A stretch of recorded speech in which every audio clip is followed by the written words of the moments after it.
ದೇವರ ಹೃದಯ ಬಡಿತ ಏನಾಗಿದೆ ಅಂತ ನಾವು ನೋಡುವಾಗ ಬೈಬಲ್ ವಾಕ್ಯದಲ್ಲಿ ರೋಮಾಪುರ ಪತ್ರಿಕೆ 8ನೇ ವಚನ ಒಂದು ಸಾರಿ ನಾವು ಓದಿ ನೋಡುವಾಗ ಅಲ್ಲಿ ವಾಕ್ಯವು ನಮಗೆ ಈ ರೀತಿಯಾಗಿ ಸ್ಪಷ್ಟವಾಗಿ ಹೇಳ್ತದೆ. ಓದಿ ನೋಡ್ರಿ, ರೋಮಾಪುರದವರಿಗೆ ಬರೆದ ಪತ್ರಿಕೆ 8ನೇ ವಚನ.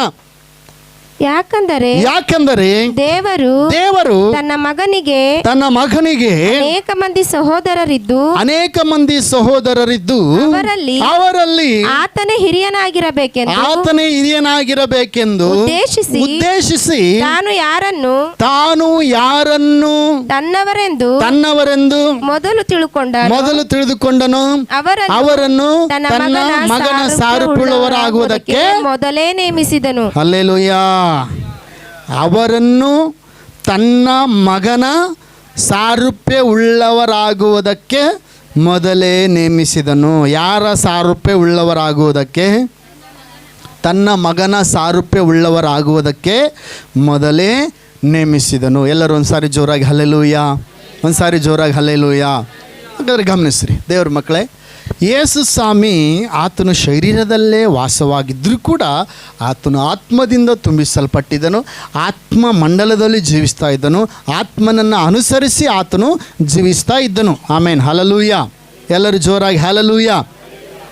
ಹಾಗಾದರೆ ದೇವರ ಉದ್ದೇಶ ಏನಂದರೆ ಎಲ್ಲರೂ ತನ್ನ ಮಗನ ಸಾರೂಪ್ಯ ಉಳ್ಳವರಾಗಿ ಜೀವಿಸಬೇಕೆನ್ನುವಂಥದ್ದೇ ಆಗಿದೆ. ನಾವು ಯೋಹಾನ ಬರೆದ ಸುವಾರ್ತೆ 3ನೇ ವಚನಕ್ಕೆ ಬರುವಾಗ ಅಲ್ಲಿ ಒಬ್ಬ ವ್ಯಕ್ತಿಯ ಕುರಿತು ಯೇಸು ಸ್ವಾಮಿ ಒಬ್ಬ ವ್ಯಕ್ತಿ ಹತ್ರ ಸಂಭಾಷಣೆ ಮಾಡುವುದನ್ನು ನಾವು ನೋಡ್ತೇವೆ. ಹೋದ್ರಿ, ಯೋಹಾನನ ಬರೆದ ಸುವಾರ್ತೆ 3ನೇ ವಚನ. ಯೋಹಾನನ ಬರೆದ ಸುವಾರ್ತೆ 3ನೇ ವಚನ. ಅದಕ್ಕೆ ಯೇಸು, ನಾನು ನಿನಗೆ ನಿಜ ನಿಜವಾಗಿ ಹೇಳುತ್ತೇನೆ, ಒಬ್ಬನು ಹೊಸದಾಗಿ ಹುಟ್ಟದಿದ್ದರೆ ಅವನು ದೇವರ ರಾಜ್ಯವನ್ನು ಕಾಣಲಾರನು ಅಂದನು. ಹಲ್ಲೆಲೂಯಾ. ಎಲ್ಲರೂ ಒಂದ್ಸಾರಿ ಜೋರಾಗಿ ಹಲ್ಲೆಲೂಯಾ, ಹಲ್ಲೆಲೂಯಾ. ಇಲ್ಲಿ ಒಬ್ಬ ವ್ಯಕ್ತಿ ಇದ್ದಾನೆ, ಇವನ ಹೆಸರು ನಿಕೋದೇಮನ್ ಅಂತೇಳಿ. ಬಹುಶಃ ಇವನು ಸಭೆಯಲ್ಲಿ ಡೆಲಿಗೇಟ್ ಆಗಿದ್ನೋ ಅಥವಾ ಒಂದು ಸಭಾಮಂದಿರದಲ್ಲಿ ಅಧಿಕಾರಿ ಅಥವಾ ಸಭಾಮಂದಿರದಲ್ಲಿ ಬೋಧಕನಾಗಿದ್ನೋ ಅಂತ ಕೂಡ ಹೇಳ್ತದೆ ವಾಕ್ಯ. ಈಗ ಈತನು ಯೇಸು ಸ್ವಾಮಿ ಹತ್ರ ಬಂದು ಒಂದು ಮಾತನ್ನು ಈ ರೀತಿಗೆ ಹೇಳ್ತಿದ್ದಾರೆ. ಏನಂತಂದರೆ, ಸ್ವಾಮಿ ನೀನು ಭಾಳ ಒಳ್ಳೆಯ ಬೋಧಕನು ಸ್ವಾಮಿ. ಅಬ್ಬಾ ಏನು ಮಾತಾಡ್ತೀಯ ಸ್ವಾಮಿ, ನೀನು ಏನು ಪ್ರಸಂಗ ಮಾಡ್ತೀಯ, ನಮ್ಮ ಚರ್ಚಿನಾಗ ನೀನು ಬಂದಿದೆಯಲ್ಲ, ನಾನು ನೋಡಿದೆ, ಭಯಂಕರ ವಾಕ್ಯ ಹೇಳ್ತೀವಿ ಸ್ವಾಮಿ ಅಂತೇಳಿ ಈತನು ನಿಕೋದೇಮನು ಯೇಸು ಸ್ವಾಮಿಗೆ ಹೇಳ್ತಿರ್ಬೇಕಾದ್ರೆ ಯೇಸು ಸ್ವಾಮಿ ಏನು ಹೇಳ್ತದನ್ನು ಗೊತ್ತಾ? ಏನಂತಂದರೆ ಯೇಸು ಸ್ವಾಮಿ ಮಾತಾಡ್ತಿರೋ ಟಾಪಿಕ್ಕೇ ಬೇರೆ, ಆತನು ಮಾತಾಡ್ತಿರೋ ಟಾಪಿಕ್ಕೇ ಬೇರೆ. ಯೇಸು ಸ್ವಾಮಿ ಡೈರೆಕ್ಟಾಗಿ ಟಾಪಿಕ್ಕಿಗೆ ಬಂದುಬಿಟ್ರು, ಮ್ಯಾಟ್ರಿಗೆ ಬಂದುಬಿಟ್ರು. ಹಲ್ಲೆಲೂಯಾ. ಏನು ಮ್ಯಾಟ್ರ್ ಅಂತಂದರೆ ಯೇಸು ಸ್ವಾಮಿಗೆ ಒಬ್ಬರಾದರೂ ನಾಶವಾಗುವುದು ಇಷ್ಟವಿಲ್ಲ. ಹಲ್ಲೆಲೂಯಾ. ಎಲ್ಲಿ ಹೇಳ್ರಿ, ಒಬ್ಬರು ನಾಶವಾಗುವುದು ಯೇಸುವಿಗೆ ಇಷ್ಟವಿಲ್ಲ. ಎಲ್ಲರೂ ಕೂಡ ನಿತ್ಯ ಜೀವ ಪಡೆಯಬೇಕೆಂಬುದು ಆತನ ಚಿತ್ತವಾಗಿದೆ. ಹಲ್ಲೆಲೂಯಾ. ನಿಕೋದೇಮನಿಗೆ ಹೇಳ್ತಾನೆ ಏನಂತ ಯೇಸು ಸ್ವಾಮಿ ನಿಕೋದೇಮನಿಗೆ ಈ ರೀತಿಗೆ ಹೇಳ್ತಾರೆ, ನಿಜವಾಗಿಯೂ ಹೇಳುತ್ತೇನೆ. ಅಲ್ಲಿ ಕೂಡ ನಿಜವಾಗಿ ಅಂತಂದರೆ ಯೇಸು ಸ್ವಾಮಿ ಎಲ್ಲಿ? 12ನೇ ಅಧ್ಯಾಯ 24ನೇ ವಚನ, ಇದೇ ಯೋಹಾನ ಬರೆದ ಸುವಾರ್ತೆಯಲ್ಲಿ. ಹಲ್ಲೆಲೂಯಾ. ಅಂದರೆ ನಿಜವಾಗಿಯೂ ಅಂದರೆ ಯೇಸು ಸ್ವಾಮಿ ಮತ್ತು ಯಾವಾಗನ ಸುಳ್ಳು ಹೇಳಿದಾರ? ಇಲ್ಲ. ಬಟ್ ಆದರೆ ಅದನ್ನು ಗಂಭೀರವಾಗಿ ತೆಗೆದುಕೊಳ್ಳಬೇಕು. ಹಲ್ಲೆಲೂಯಾ. ಸೊ ಅದರಲ್ಲಿ ಎಲ್ಲ ಮಾತುಗಳು ಮುಖ್ಯವಾದದ್ದು. ಈಗ ಇಲ್ಲಿ ವಾಕ್ಯದಲ್ಲಿ ನೋಡ್ತೇವೆ, 3ನೇ ಅಧ್ಯಾಯ 3ನೇ ವಚನದಲ್ಲಿ ಹೇಳ್ತಾರೆ, ಒಬ್ಬನು ಹೊಸದಾಗಿ ಹುಟ್ಟದಿದ್ದರೆ ಅವನು ದೇವರ ರಾಜ್ಯವನ್ನು ಕಾಣಲಾರನು ಅಂದನು. ಹಲ್ಲೆಲೂಯಾ. ಎಲ್ಲರೂ ಜೋರಾಗಿ ಹಲ್ಲೆಲೂಯಾ. ಈತಿಗೆ ಫುಲ್ಲು ಶಾಕ್ ಆಗ್ಬಿಡ್ತು, ಕರೆಂಟ್ ಹೊಡೆದಂಗೆ ಆಗ್ಬಿಡ್ತೈತಿ. ಸ್ವಾಮಿ ಏನು ಮಾತಾಡ್ತಾನೆ, ನಾನೇನು ಮಾತಾಡ್ತಾ ಇದ್ದೀನಿ, ಈತೇನು ಮಾತಾಡ್ತದಾನ. ನಾನು ನೋಡಿದ್ರೆ, ಸ್ವಾಮಿ ನೀನು ಪ್ರಸಂಗ ಮಾಡಿದ್ದು ಭಯಂಕರ ಇತ್ತು ಸ್ವಾಮಿ, ನೀನು ಒಳ್ಳೆ ಬೋಧಕನು, ನೀನು ಒಳ್ಳೆ ದೇವರಿಂದ ಬಂದ ಬೋಧಕನು, ಏನೇನೋ ಕತೆ ಹೇಳ್ತದಾನೆ ಅಂತ. ಯೇಸು ಸ್ವಾಮಿ ಕರೆಕ್ಟ್ ನಾನೇ ಅಂತನೇನೋ ಅನ್ಕೊಂಡಾನೆ ಅಂತ. ಯೇಸು ಸ್ವಾಮಿ ಬೇರೆ ಟಾಪಿಕ್ ಮಾತಾಡ್ತಾ ಇದ್ದಾರೆ ಇಲ್ಲಿ. ಏನಪ್ಪ ಅಂತಂದರೆ, ನಿನಗೆ ನಿಜವಾಗಿ ಹೇಳುತ್ತೇನೆ, ನೀನು ಹೊಸದಾಗಿ ಹುಟ್ಟದಿದ್ದರೆ ದೇವರ ರಾಜ್ಯ ಕಾಣಲಾರೆ. ಒಬ್ಬನು ಹೊಸದಾಗಿ ಹುಟ್ಟದಿದ್ದರೆ ಅವನು ದೇವರ ರಾಜ್ಯವನ್ನು ಕಾಣಲಾರನು. ಆಯ್ತು, ಶಾಕ್ ಆಗಿಬಿಡ್ತು. ಸ್ವಾಮಿ, ಒಬ್ಬ ಮನುಷ್ಯ ಹುಟ್ಟಿದ ಮೇಲೆ ಈಗ ನನಗೆ ಇಷ್ಟು ವರ್ಷ ಆಗತ್ತೆ, ಇಷ್ಟು ದೊಡ್ಡನಾಗಿದ್ದೀನಿ, ನಾನು 78 kg ಇದ್ದೀನಿ, ಈಗ ನಾನೆಲ್ಲರ ಮತ್ತೆ ತಾಯಿ ಗರ್ಭದಿಂದ ಹುಟ್ಟೋದಾಗ್ತದ ಸ್ವಾಮಿ ಅಂತ ಕೇಳಿದನು. ಹಲ್ಲೆಲೂಯಾ. ಹಲ್ಲೆಲೂಯಾ. ಓದ್ರಿ 5ನೇ ವಚನ, 4ನೇ ವಚನದಿಂದ ಓದ್ರಿ. ನಿಕೋದೇಮನು ಆತನನ್ನು ಮನುಷ್ಯನು ಮುದುಕನಾದ ಮೇಲೆ ಹುಟ್ಟುವುದು ಹೇಗೆ ಅವನು ತನ್ನ ತಾಯಿಯ ಗರ್ಭದಲ್ಲಿ ತಿರುಗಿ ಸೇರಿ ಹುಟ್ಟುವುದಾದಿತೆ ಎಂದು ಕೇಳಿದನು. ಅದಕ್ಕೆ ಯೇಸು ನಾನು ನಿಮಗೆ ನಿಜ ನಿಜವಾಗಿ ಹೇಳುತ್ತೇನೆ, ಒಬ್ಬನು ನೀರಿನಿಂದಲೂ ಆತ್ಮನಿಂದಲೂ ಹುಟ್ಟದಿದ್ದರೆ ದೇವರ ರಾಜ್ಯಕ್ಕೆ ಸೇರಲಾರನು. ಹಲ್ಲೆಲೂಯಾ. ಮುಂದೆ ಹೋದ್ರೆ ಹಂಗೆ, ದೇಹದಿಂದ ಹುಟ್ಟಿದ್ದು ದೇಹವೇ, ಆತ್ಮದಿಂದ ಹುಟ್ಟಿದ್ದು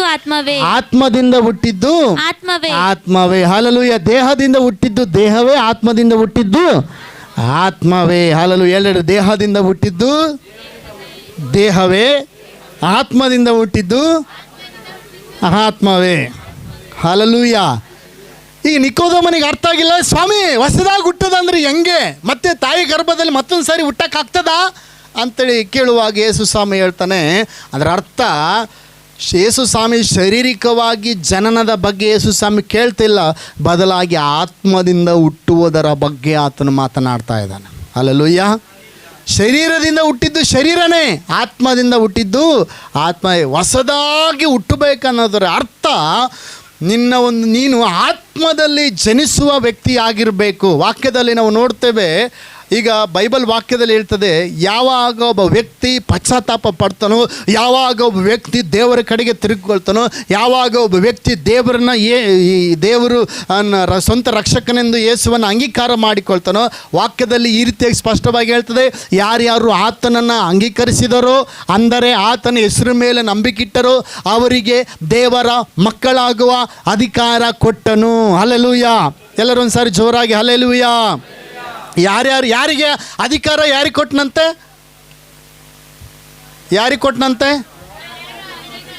ಅಂದರೆ ಅಂಗೀಕರಿಸೋದಂದ್ರೆ ಹೇಳ್ರಿ, ಅಂಗೀಕರಿಸೋದಂದ್ರೆ ಏನಿಡೋದು? ಆತನ ಹೆಸರಿನ ಮೇಲೆ. ಎಷ್ಟು ಜನ ನಂಬಿಕೆ ಇಟ್ಟಿದ್ದೀರಿ ಇಲ್ಲಿ? ಹಲ್ಲೆಲೂಯಾ. ಎಷ್ಟು ಜನ ನಂಬಿಕೆ ಇಟ್ಟಿದ್ದೀರಿ? ಹಲ್ಲೆಲೂಯಾ. ಯಾರ್ಯಾರು ಆತನನ್ನು ಅಂಗೀಕರಿಸೋದಂತದ್ರ ಅರ್ಥ ಸ್ವೀಕರಿಸುವುದು, ಅದರ ಅರ್ಥ ವಿಶ್ವಾಸ ಮಾಡುವುದು. ನಂಬಿಕೆ ಇಟ್ಟರೋ ಅವರಿಗೆ ದೇವರ ಮಕ್ಕಳಾಗುವ ಅಧಿಕಾರ ಕೊಟ್ಟನು. ಯಾರ ಮಕ್ಕಳಾಗುವ ಅಧಿಕಾರ ಕೊಟ್ಟನು? ಈಗ ಈ ವಚನ ಎಲ್ಲ ಇತ್ತಂತ ಯಾರು ಹೇಳ್ತೀರಿ? ಹೆಣ್ಮಕ್ಳು ಬಿಟ್ಟು ಗಂಡು ಮಕ್ಳಿಗೆ ಹೇಳ್ರಿ ನೋಡೋಣ. 3:16 ಇಲ್ಲ. ಯಾರ್ಯಾರು ಆತನನ್ನು ಸುಮ್ಕರಮ್ಮ, ಹೆಣ್ಮಕ್ಳೆ ಸ್ವಲ್ಪ ಯಾಕಂಗೆ ಮಾಡ್ತಾರೆ? ಯೋಹಾನನು ಬರೆದ ಸುವಾರ್ತೆಯಲ್ಲಿ ಐತೆ. ಎಷ್ಟನೇ ವಚನದಾಗ ಐತೆ? Very good. 1ನೇ ಅಧ್ಯಾಯ 12ನೇ ವಚನ. ಈಗ ಹೇಳ್ರಿ ಹೆಣ್ಮಕ್ಳು, ಹೇಳ್ರಿ 1ನೇ ಅಧ್ಯಾಯ 13ನೇ ವಚನದಾಗ ಏನೈತೆ? ರೈಟ್. ಹಲ್ಲೆಲೂಯಾ. ಎಲ್ಲರೂ ಜೋರಾಗಿ ಹಲ್ಲೆಲೂಯಾ. ಒಂದ್ಸರಿ ಚಪ್ಪಾಳೆ ಹೊಡ್ರಿ ಎಲ್ಲರೂ. ಹಲ್ಲೆಲೂಯಾ. ನಿಮಗಾಗಿ ನೀವೇ ಚಪ್ಪಾಳೆ ಜೋರಾಗಿ. ಆಮೆನ್. ಹಲ್ಲೆಲೂಯಾ. ಸ್ತೋತ್ರ. ದೇವರಿಂದ ಹುಟ್ಟಿದವರು ಯಾರು ಹೇಳ್ರಿ ನೋಡಮ್? ದೇವರಿಂದ ಹುಟ್ಟಿದವರು ಯಾರು?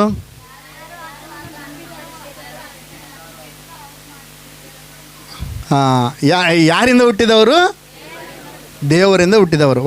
ವಾಕ್ಯ 13ನೇ ವಚನ ಸ್ಪಷ್ಟವಾಗಿ ಗಮನ ಕೊಟ್ಟು ಹೇಳ್ಬೇಕು. ಈಗ ನಾವು ಓದ್ರಿ 13ನೇ ವಚನ ಸ್ಪಷ್ಟವಾಗಿ ಓದ್ರಿ. 13ನೇ ವಚನ ರಕ್ತ ಸಂಬಂಧದಿಂದಾಗಲಿ 12ನೇ ವಚನದಿಂದ ಓದ್ಬಿಡಮ್ಮ, ಸುಮ್ಮನೆ ಕನ್ಫ್ಯೂಸ್ ಆಗ್ತದೆ. ಯಾರ್ಯಾರು ಆತನನ್ನು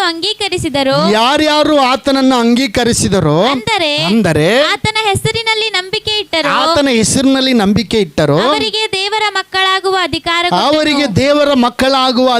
ಕೊಟ್ಟನು. ಇವರು ರಕ್ತ ಸಂಬಂಧದಿಂದಾಗಲಿ ಯಾರು ಇವರಂದ್ರೆ ಯಾರು? ಯಾರ್ಯಾರು ನಂಬಿಕೆ ಇಟ್ಟರೋ ಅವರು ಯಾರು? ಯಾರ ಮೇಲೆ? ಯೇಸುವಿನ ಮೇಲೆ ನಂಬಿಕೆ ಇಟ್ಟವರು ಇವರು. ರಕ್ತ ಸಂಬಂಧದಿಂದಾಗಲಿ